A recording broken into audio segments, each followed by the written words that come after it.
இனி வருகின்ற நாட்கள் அனைத்தும் நல்ல நாளாக மாறட்டும். முருகப்பெருமானின் அருளால் நிச்சயம் உங்களுடைய பிரார்த்தனை நிறைவேறுங்க. நீங்களும் முருகப்பெருமானை வழிபடக்கூடிய பக்தராக இருந்தீங்கன்னா முருகா போற்றின்னு மனதார நினைச்சு கொண்டு 3 முறை கமெண்ட் பண்ணுங்க.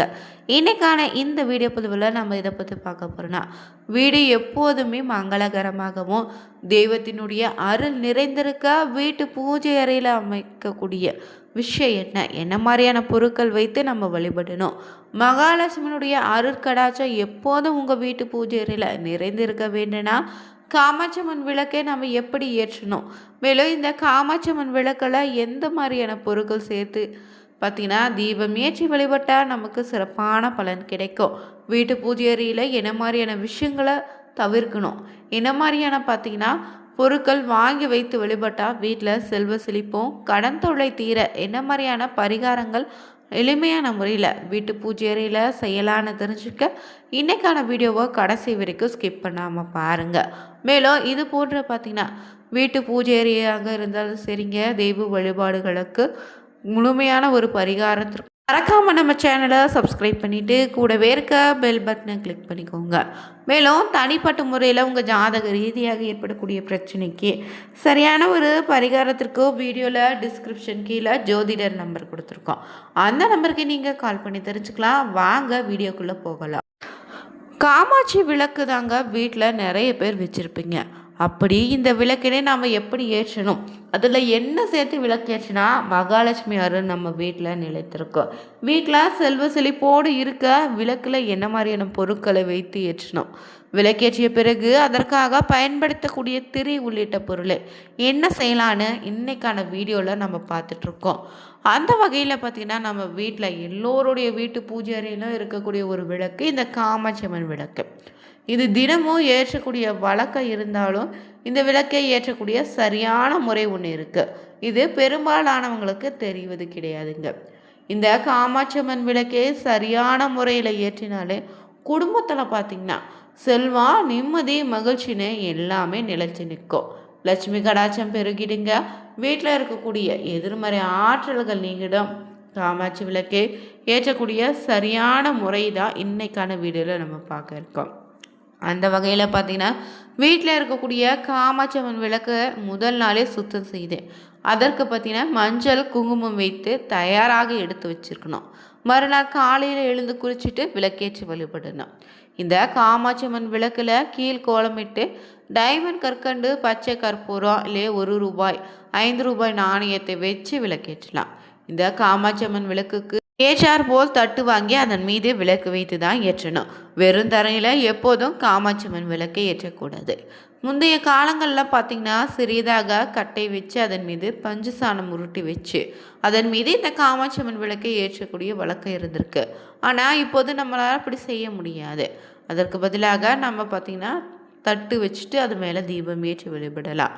அது மட்டும் இல்லை, இந்த காமாட்சியம்மன் விளக்கை கிழக்கு திசை நோக்கி ஏற்றி வைப்பது ரொம்பவே நல்லது. இதனால் வீட்டில் இருக்கக்கூடிய துன்பங்கள் நீங்கி லட்சுமி கடாட்சம் வீட்டில் எப்போதும் நிலைத்திருக்கும். இந்த கிழக்கு திசை விளக்கு வைக்க முடியாத பட்சத்தில் வடக்கிலினா மேற்கு திசை நோக்கி காமாட்சியம்மன் விளக்கு ஏற்றலாங்க. மஞ்சள் நிற நூலில் திரியிட்டு காமாட்சியம்மன் விளக்கை ஏற்றுவது வீட்டுக்கு ரொம்ப நல்லது. காமாட்சியம்மன் விளக்கில் விளக்கேற்றும் போது சுத்தமான பசுனை இல்லைன்னா நல்ல எண்ணெய் பயன்படுத்தி ஏற்றுங்க. இந்த விளக்கோடு தினமும் மண்ணகல் விளக்கில் ஒரு விளக்கு ஏற்றி வைத்து வழிபட்டு வந்தாலும் குலதெய்வத்தின் அருளையும் அஷ்டலட்சுமியினுடைய அருளையும் உங்கள் வீட்டில் நிலைத்திருக்க செய்யலாம். விளக்கில் எண்ணெயில் சிறிது பச்சை கற்பூரம், 1 கிராம்பு, சிறிய துண்டு பட்டை 3 பொருள் சேர்த்து விளக்கேற்றுங்க. பட்டைக்கு பதிலாக வசம்பினை போட்டு கூட காமாட்சியம்மன் விளக்கை ஏற்றலாம். இப்படி வீட்டில் விளக்கேற்றி நம்ம வழிபட தொடங்கினாலே பார்த்திங்கன்னா வீட்டில் சுபிட்சம் உண்டாகும். ஒரு சில வசதி படுத்துவீங்க வெளியில் காமாட்சியம்மன் விளக்கு வச்சுருப்பீங்க. இது தவிர மற்ற உலோகங்களை காமாட்சியம்மன் விளக்கை எப்போதும் ஏற்றக்கூடாது. பொதுவாகவே வீடுகளில் பயன்படுத்தக்கூடிய பூஜைக்கான விளக்கே காமாட்சி விளக்குன்னு சொல்லுவோம். ஆனால் அதன் மத்தியில் மகாலட்சுமி அமர்ந்திருப்பது போலவும் 2 புறங்களில் பார்த்திங்கன்னா யானைகள் இருப்பது போல உருவம் தான் இருக்கும். இன்னும் சில விளக்குகளில் பார்த்திங்கன்னா அஷ்டலட்சுமிகளும் இருப்பது போல இருக்குங்க. பித்தளை வக்கல்னு சுவாமியினுடைய உருவம் இருந்தாலும் அதை நம்ம காமாட்சி விளக்குன்னு தான் சொல்லுவோம். லட்சுமி விளக்கு, வராகி விளக்குன்னு குறிப்பிடுவது கிடையாதுங்க. விளக்கில் இருக்கக்கூடிய சுவாமி உருவத்தை வைத்து அந்த பெயரை நம்ம எப்போதும் சொல்ல மாட்டோம். விளக்கில் வரக்கூடிய வெளிச்சத்தை தான் நம்ம காமாட்சின்னு சொல்லுவோம். பொதுவாகவே நம்ம பார்த்திங்கன்னா வெள்ளி செவ்வாய்ன்றதை வீடுகளை விளக்கேற்றி வழிபடுவோம். ஒரு சிலர் நாள்தோறும் கூட விளக்கேற்றி வச்சு வழிபடுவீங்க. ஆனால் வெள்ளிக்கிழமை செவ்வாய்க்கிழமை தவறாமல் விளக்கேற்றுவங்க. விளக்கேற்றும் போது அதன் வெளிச்சம் எப்படி பிரகாசமாக இருக்குதோ அதே போல் நம்ம வாழ்க்கையோ ரொம்ப பிரகாசமாக மாறுங்க. இந்த விளக்கேற்றும் போது சில விஷயங்கள் இருக்குது. நம்ம முன்னோர்கள் பார்த்திங்கன்னா ஒரு விஷயத்தை சாதாரணமாக சொல்லியிருக்க மாட்டாங்க. அதன் பின்னாடி ஆயிரக்கணக்கான அறிவியலும் இருக்குங்க. நம்முடைய பார்த்திங்கன்னா முன்னோர் வகுத்து வைத்துள்ள அனைத்துமே ஏதோ ஒரு அறிவியலை கொண்டிருக்கோம். அதன்படி தான் நம்ம வீட்டில் காமாட்சி அம்மன் விளக்கேற்றும் போது செய்யக்கூடாத விஷயங்கள் என்னென்னு இந்த வீடியோவில் நம்ம தெரிஞ்சுக்கிறோம். அந்த வகையில் பார்த்திங்கன்னா பொதுவாக வீட்டில் சுப காரியங்கள் செய்கிறவங்கன்னா நிச்சயம் அந்த வீட்டில் வாங்கவும் ஒரு மங்களமான பொருள் காமாட்சி அம்மன் விளக்கு. சுப நிகழ்வுகளுக்கு சீர் போன்றவை செய்யும் போது இந்த காமாட்சி அம்மன் விளக்கு அதில் அவசியம் இடம்பெறும். காமாட்சி அம்மன் தாங்க உலக உயிர்கள் நலம் பெற வேண்டி தவம் இருந்தவ. அப்படி தவம் இருந்தபோது அனைத்து தெய்வங்களும் அவளுள் அடக்கமாயினாங்க. அதனால் ஒருவர் தன் வீட்டில் அவரின் குலதெய்வத்தை நினைத்து காமாட்சி அம்மன் விளக்கேற்றி வழிபட்டாலே சகல ஐஸ்வர்யங்கள் உண்டாகும். அது மட்டும் இல்லைங்க, இந்த காமாட்சி அம்மனுடைய விளக்கேற்றும் போது விளக்கு ரொம்ப சுத்தமாக இருக்கணும். தினமும் சுத்தப்படுத்த வேண்டியது இல்லை. ஆனால் விளக்கு பாசி பிடித்து சுத்தமில்லாத ஏற்றாதீங்க. வாரத்துக்கு ஒரு முறை சுத்தப்படுத்திடுங்க. அடுத்தபடியாக விளக்கில் அம்மன் அமர்ந்த நிலையில் இருபுறமும் யானை இருக்கும். எனவே விளக்கில் மஞ்சள் குங்குமம் வைத்து யானை உருவத்திற்கு வைக்கணும். விளக்கை தரையில் வைத்து ஏற்றாமல் ஒரு சிறிய தாம்பலத்தில் வச்சு தான் விளக்கேற்றி வழிபடணும்.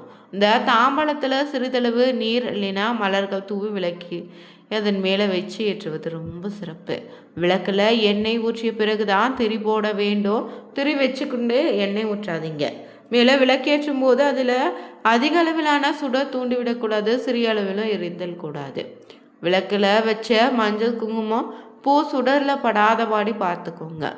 மேலும் நல்லெண்ணெய், நெய், இழுப்பை எண்ணெய் கொண்டு விளக்கேற்ற வேண்டும். சமையலுக்கு பயன்படுத்தக்கூடிய எண்ணெய் ஏற்றாதீங்க. இது மேலும் உங்களுக்கு கஷ்டத்தை ஏற்படுத்தும். காலையில் பிரம்ம முகூர்த்த நேரத்தில் விளக்கேற்றி வழிபட்டு தொடங்கினாலே உங்கள் வாழ்க்கையில் பார்த்திங்கன்னா ரொம்ப நல்ல மாற்றம் உண்டாகும். நீங்கள் நினைச்சதெல்லாம் நடக்கும். காமாட்சி அம்மன் மற்றும் குலதெய்வத்தின் அருள் உங்களுக்கு பரிபூர்ணமாக கிடைத்திடுங்க.